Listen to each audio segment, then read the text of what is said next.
Hello everyone, welcome to my channel. Please subscribe and hit the bell icon. Gold Rush Season 14. Rick Ness asks Parker for favor.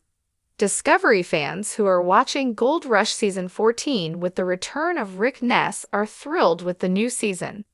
There is more risk, more drama, and more gold. Moreover, Episode 3 entitled, Hey Parker, It's Rick promises a big reunion. In addition, Parker seems to have a lot of good luck. Is he on the gold? Lastly, Tony Beats is challenging Mike Beats to get things set up for the season. Can the Viking be patient as this son learns some new skills? Here's what fans should expect in the next episode. What is Gold Rush Season 14 Episode 3 about? The latest episode of Gold Rush Season 14 is called Hey Parker, It's Rick. According to IMDb, Parker's crew unearths a pile of gold in an unlikely location. After years of not speaking, Rick visits Parker for a favor. He needs a loader. Tony pressures son Mike to spearhead the move to Indian River. Rick Ness and Parker Schnibble finally talk. Gold Rush fans know that it has been years since Rick Ness and Parker Schnibble have talked.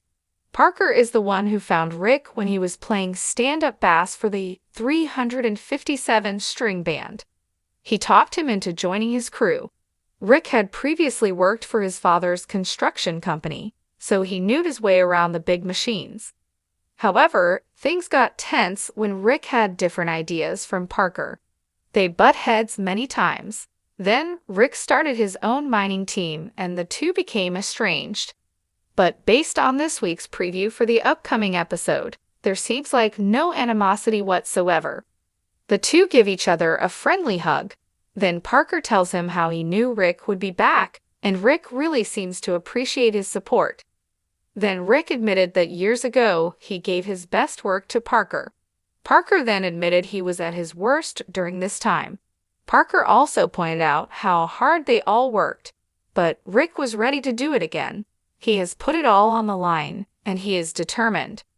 Tony Beats seems to miss Kevin Beats in Gold Rush preview. Part of the fun of Gold Rush is seeing how the miners interact with each other and watching them grow their skills. However, nothing compares to Tony Beats when he is frustrated. In this upcoming week, he has to patiently guide Mike Beats into doing the job that his other son Kevin Beats used to do. Can Mike live up to his father's standards? As the Alaskan sun cast its fleeting golden light over the rugged Klondike landscape, the excitement of a new season of Gold Rush was palpable. The 14th season promised to be one for the books, with old alliances tested, new frontiers explored, and fortunes hanging in the balance. Among the familiar faces of this high-stakes drama, Rick Ness and Parker Schnibble were two of the most prominent figures, each a titan in their own right. This season, however, the dynamics between them were about to shift in an unprecedented way. Rick Ness, the rugged former musician turned gold miner, had faced his share of challenges over the past seasons. His crew had battled through mechanical failures, harsh weather, and the ever-pressing need to unearth enough gold to keep their operation afloat. Yet, as Season 14 began, Rick found himself at a crossroads. The ground he had been working was running dry, and his usual reservoirs of resilience were being tested like never before. It was in this dire moment that he made a decision that could either salvage his season or cement his downfall. He would ask Parker Schnibble for a favor.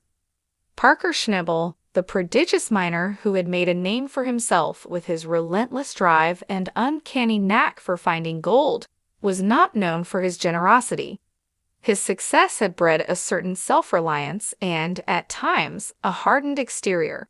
However, beneath that steely facade was a keen understanding of the trials and tribulations faced by his fellow miners. He knew the land, its fickle temperament, and the unforgiving nature of the gold mining business better than anyone. When Rick approached Parker with his request, it was not just a plea for help, but a recognition of Parker's unmatched expertise. Rick's plan was simple yet audacious. He had identified a promising claim, a patch of ground that seemed to hold the potential for a significant payoff. However, it was located on the outskirts of Parker's expansive territory.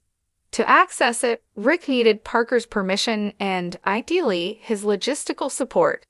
It was a proposition fraught with risk and steeped in humility, for Rick knew that asking for help could be perceived as a sign of weakness.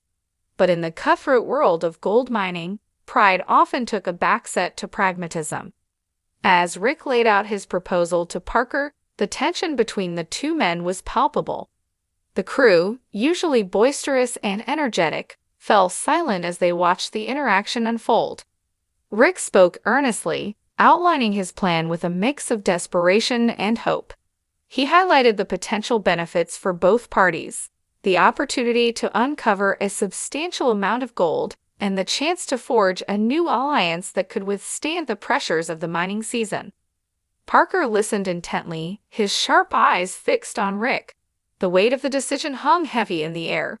For Parker, granting Rick's request was not merely a matter of logistics. It was a test of character and trust. Parker had seen many miners come and go, their dreams crushed by the unforgiving landscape. He knew that granting Rick access to the claim could either bolster their fortunes or drain valuable resources that were already stretched thin. After what seemed like an eternity, Parker finally spoke. His voice was measured, his words carefully chosen. He acknowledged Rick's determination and the potential value of the claim, but he also made it clear that any partnership would come with conditions. Parker's support would be contingent on Rick's adherence to strict operational guidelines and a shared commitment to maximizing the claim's potential. It was a pragmatic offer, one that balanced the risks with the potential rewards. Rick nodded, accepting the terms with a mixture of relief and resolve. The partnership was not a guarantee of success, but it was a lifeline, a chance to turn the tide in a season that had begun with uncertainty. As the crews of both men began the arduous task of mobilizing equipment and resources to the new claim, a sense of cautious optimism spread through the camp. The weeks that followed were a testament to the power of collaboration and the relentless pursuit of a common goal. Under Parker's watchful eye, Rick's crew worked tirelessly, their efforts fueled by the knowledge that their survival depended on the success of this venture. The terrain was unforgiving, the work backbreaking, but gradually the fruits of their labor began to reveal themselves. Nuggets of gold, small at first but increasingly substantial, emerged from the soil, each one a glimmer of hope. For Rick, the experience was transformative. Working alongside Parker, he gained insights into mining techniques and strategies that had eluded him in the past. The camaraderie between their crews grew stronger, forged in the crucible of shared hardship and triumph. Parker, too, found himself reevaluating his perceptions of leadership and collaboration. He saw in Rick a tenacity and resilience that mirrored his own, and the respect between them grew. As the season progressed, the initial gamble of asking Parker for a favor paid off in ways neither could have fully anticipated. The claim proved to be one of the most productive in recent memory, yielding a bounty that secured the futures of both operations. More importantly, it cemented a bond between Rick and Parker that transcended the competitive nature of their business. In the end, Season 14 of Gold Rush was not just a story of striking gold, but a testament to the power of humility, collaboration, and the unyielding spirit of those who dare to dream. Rick Ness's decision to ask Parker Schnibel for a favor was a pivotal moment, a reminder that even in the harshest of landscapes, there is strength and unity and hope in the pursuit of a common goal. As the final credits rolled and the sun set over the Klondike, the legacy of that season was etched not just in the gold they unearthed, but in the enduring friendship forged in the heart of the wilderness.